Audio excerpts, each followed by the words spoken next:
Hello, my name is Tiffany, and welcome to my channel, Encouraged and Inspired. Today, I wanted to share with you what I discovered from an assignment that I did that led me to do this 7-part series on tearing down walls. You see, a few months ago, God woke me up at 12:30 in the morning to tell me that I needed to write a message for my blog called Tearing Down Walls. He said that I was using defense mechanisms to put up walls in my life to protect myself from past hurts. Since I had to get up and try to go to work the next morning, I was really trying to go back to bed after that. But I just couldn't sleep. I couldn't let it go. And so I went ahead and I looked up what defense mechanisms were, realized that there were different types of defense mechanisms.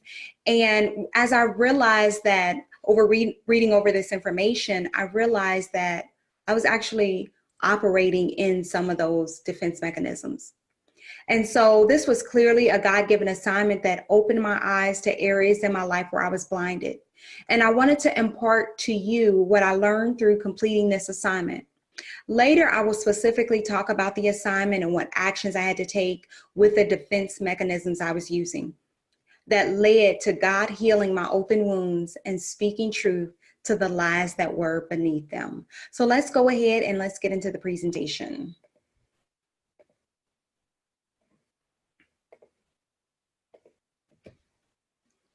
Part 1, tearing down walls, defense mechanisms.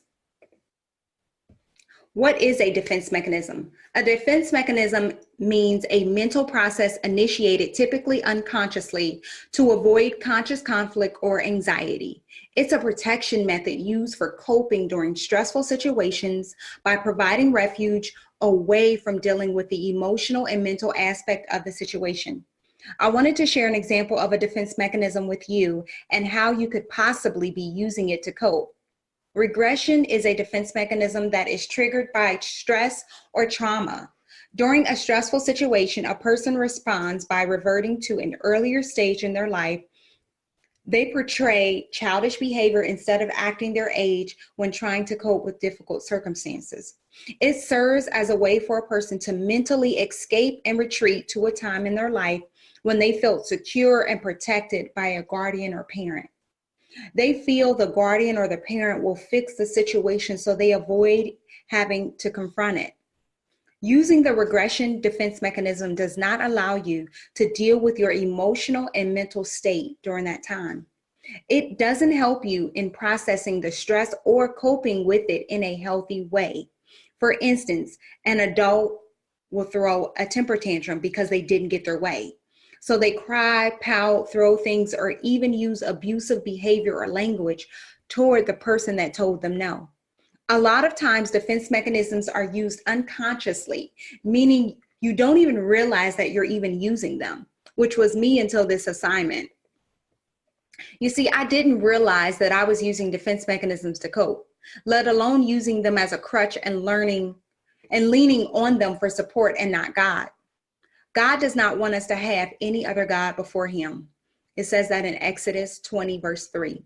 He designed us so that we would need him and look to him for support, the support that we need. He said in his word that he would supply our every need.